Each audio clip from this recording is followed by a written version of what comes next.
Two toy. So to work on fetch with Rusher, this is how we have been doing it. I have worked on him taking and holding the dumbbell, and he was doing really well with it. However, with him, I think we should put that on pause until he is done teething, because he's very apt to chew right now, and we just don't want to build that into the behavior. However, we can work really hard on his cooperation with you and his ability to bring toys back to you with Two Toy. One thing to note, or a few things to note, we want to make sure that we're using two identical toys, because we want to make sure that one does not have more value than the other. We want to make sure that because he is a gun dog, we're not using bumpers, because I want him to only ever see bumpers as a retrieval object and not a toy. So same with Dawkins. I don't want to ever sit there and play fetch with them. I realized with my current puppy that that is not a super great idea, and it does complicate things down the line. So instead, I would really recommend getting something like these Udder Tugs, or just any kind of identical toys. The Wubba's are really good. One second, my poor puppy speaking up is very sad. Lock, you're okay, puppy. You're okay, hey, no. Lock, you're okay.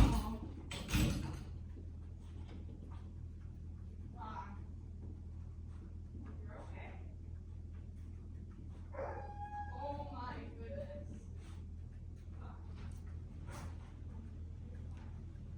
You're okay.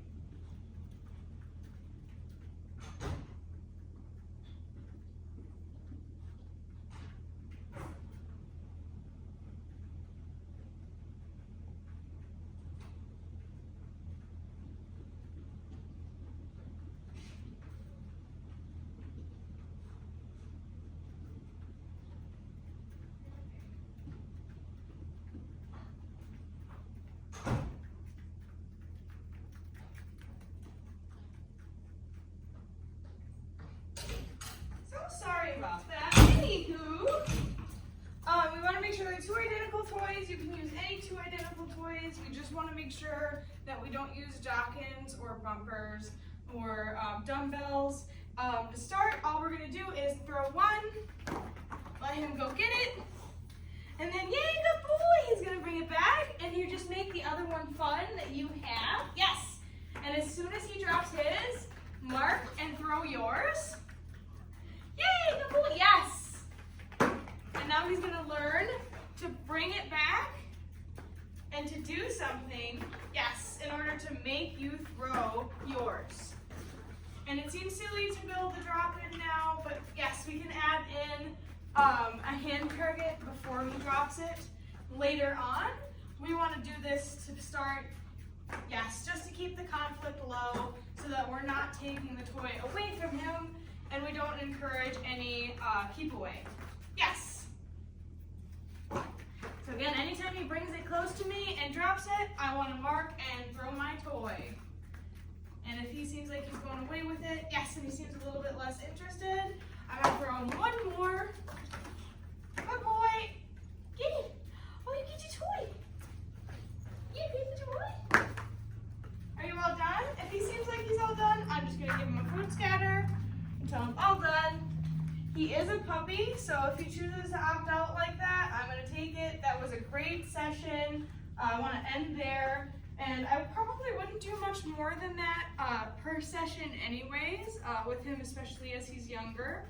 And as he grows, you want to make sure to, if he's continuing to do as well as this, add a little bit of obedience in between throws, so you're not ever just sitting there and playing mindless fetch.